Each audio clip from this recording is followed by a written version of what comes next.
DBIS is one of the hot topics recently, especially when many corporates need to transform from offline to online.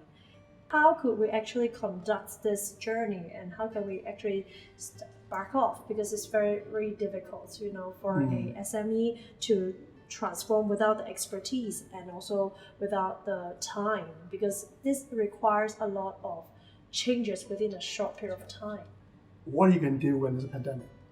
So therefore, Starbucks have to rethink the whole strategy. They have to turn it almost to its head, but preserving the value of still selling coffee. So I've heard that they're looking at online booking, online ordering coffee. You come and pick it up. So they still retain the Starbucks brand, but they need to start thinking, well, we need to operate differently. And there are office space that people who rent out office space. Well, everybody's going to start thinking about, well, do I really need a space permanently? So you have to think differently. So are we then going to become an Airbnb type of space? We don't know. And the last one is education as well. Hong Kong, I think, as you know, guys, that everywhere is tutorial system, tutorial school. Overnight, that just turned upside down. So why do we have to go to tutorial school anymore? Why can't my tutor be somebody sitting in Oxford in a cottage and teaching me English? So I think the DBIS program brings in several benefits, right? It's quite clear in the 12 areas it outlines. It's designed to help, I'm going to say the SME, or at least the mid-market segment, try to move ahead of the curve and try to come out on top and not be as impacted.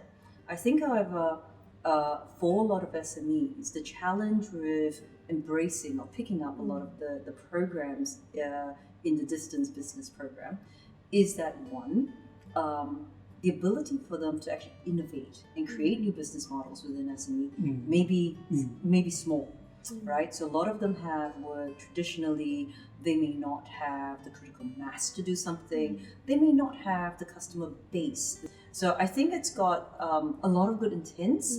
I think there is still a large gap in which you can help the SMEs actually think through what they would do in their business models, how they would actually embrace the new business model. So what would it take to move them ahead of the curve? But also, how would they actually embed that change, not only within themselves, but in their customer base? Adoption is not an option anymore. You have to be fast and you need to accelerate. There are opportunity and there's a threat. The people who move fast will displace the people who are not going to move as fast. So I think that the pressure is on, and the DBIS program with current structure will help some. But we're going to talk a bit more later, I think, about maybe there are other things that we can suggest to make the program even more robust. You think about some of the things that may not need digital thinking, right? But it does need creative thinking. So there's a hotel in Sweden, and what they did was they said, I can't open my hotel, I can't take guests. So what I'm going to do is I'm going to rent out the rooms. You can book a private dining experience. They have the reservation, they can book time of day, so they can stagger all the guests. But it's a fantastic use of current technology, just creative thinking, and allowing you to do something else, right? You will have a lot of individuals with critical thinking. You will have a lot of people that can think outside the square, that can think ahead of the curve. But once you put all of them in an organization, you tend to have to deal with other factors, like culture, right, Leon? Culture, you've come across that a lot, I think. Change, resilience to change, or change adoption. Just tried and true practices. That's right. Where people say these are actually tried and true practices. Regulation.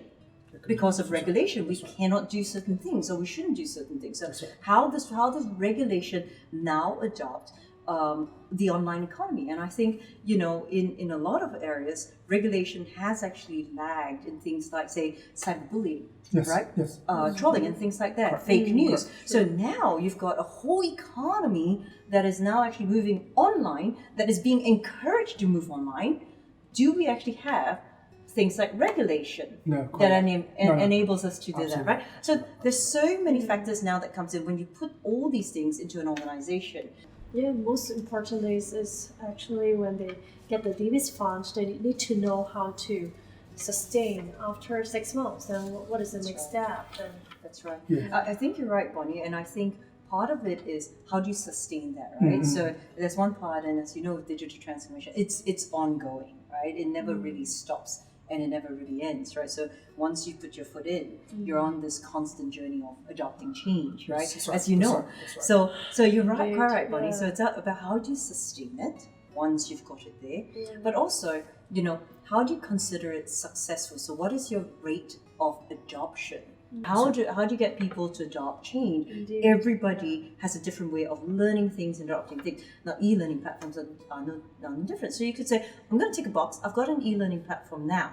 But is that sufficient? And is it good enough to say, I've actually got 1% of my company actually embracing this, doing the online things, etc., etc. Would that be good enough? And then how do you sustain something like that? How do you sustain the content of it to make it interesting? How do you keep it relevant to where your company is going? So what do you put on there now?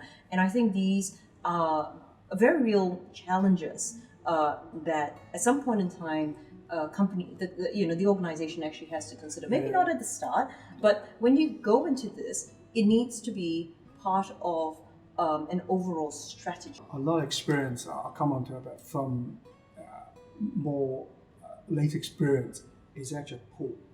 If you create that need, so I'll come on to that. So I'll go on this back to adoption curve. So there's a theory to talk about how adoption get diffused in organizations. So typically there's a term used, critical mass. So before you get the critical mass, everybody look at everybody else. Well, he's not doing it. I'm not doing it. So therefore, he's not doing it yet. But once you get through the critical mass, then the tipping point reach, and then become very different. So that before the critical mass, you do something different. You encourage, you cajole, you encourage whatever. Once you've gone through that, you begin to mandate. So I think that's the trick. So what is that critical mass? 20%, 30%. That's the trick. So it's hard. It's a top-down directive. So you must.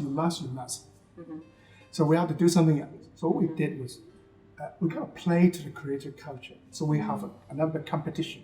So we'll hire a photograph of an Easter egg. And so look, come Easter time, go and find the Easter bunny or find the Easter egg. The technical jargon is gamification. You turn it into a game. Now, it's still not magical, but it's not going to cure all your problems. But there's a push, there's a pull. I think then you have different way to make it move, and you also have social pressure. That because Jacqueline is doing it now, Bonnie is doing it now, I'm going to start doing it. Then the momentum could go. What it did affect was the overall culture and the workforce engagement in the company itself. And that was tricky. And that still is tricky for some. So you saw a lot of the consultancy companies actually flip the other way. So originally, some of them said, it's a cost takeout exercise. We will collapse 20 buildings into one building, and all of you find your own home offices. And then when the likes of some of the bigger names, Google's and Facebook came out, and they said, no, actually people work better when they're actually in the same room, right? And they started building these beautiful campuses, and everybody went, I want one of them. And that was early 2000s, right? About early 2000s when this started happening.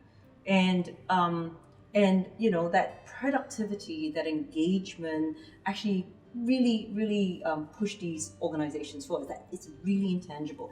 So I think one of the things coming out of COVID-19, I think it's good to have everything digital and everything online. And as a chief digital officer, I always say, I'm all for it. I love the technology, and that's the world I live in. But you do have to balance it, because the intangibles, which is,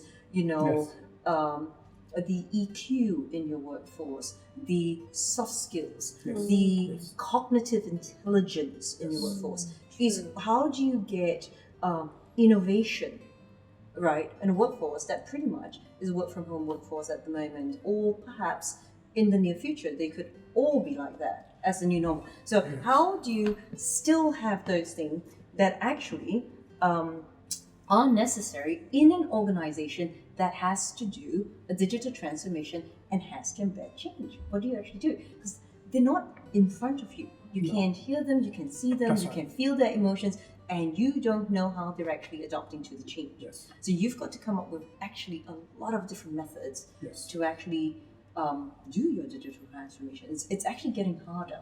The DBS program provides a lot of components, but you need something to weave it together. That's right. And you need some help to have the leaders in particular to think through how can we initiate this? How can we maintain, how can we sustain that? So I think it's a longer term. 6 months is a good start. But if there's something that can be done to think about how can we do some continuous help over a period of time, I think there was a much longer term impact and will help businesses. I mean, that's certainly my view. I can share that as well. One of the aspects we need to design into CX is a safety aspect, Yes. which was not really the forefront of something you would do probably about 6 months ago. But you think about us, we do field services. Yeah. Something is broken, I got to go knock on your door. I do installations, I got to go knock on your door, enter your apartment, right? Anything else, right? So there's a lot of human contact in there. So how do I design, a very frictionless customer service now, or customer experience now, which includes a safety aspect? So these are the things. So that's what I'm talking about when I say I think transformations have actually changed. It's getting a lot harder. How do you make sure you survive? Because this is about helping them get ahead of the curve. This is about helping them survive COVID-19. But now they're not just surviving within the Hong Kong geography. They've got to survive in a pretty big digital economy, right? So I think, I would say for the companies that are actually looking at, utilizing part of the program, get some help, get some consultation, make sure, even if it's not at the front part, consider that as part of what you have to think through as you go through that part of the program. For companies that are maybe a little bit more mature, that know how, some of this funding is going to fit into their overall digital transformation, that's great, I think, because they probably have that consideration as part of their overall strategy at some point in time, right? So I think everybody at different parts of the curve. That's absolutely right. I got this feeling that suddenly everything is interesting. There's also a lot of offer, which is free and complimentary online. So actually, it's very, very crowded. And you're thinking, well, I can't miss that. And it becomes so crowded. And it actually become tiring, and then everybody competing for attention. That's why I really like the word that you mentioned is the digital wilderness. Yes, wilderness, isn't it? It's just wilderness. All the pine trees look the same. That's what I say. You're going to get lost. Whole forest out there. So it was really delightful to speak with you both, Leon and Jacqueline. Thank you so much for very, very valuable comments to us. Yes, and we really hope that we all can get through this post-COVID-19 world, because it's going to be really competitive, and we really have to stay tuned. I think so. Thank you, Bonnie. Thank you. Thank you very much for having us. Thank you. Thank you.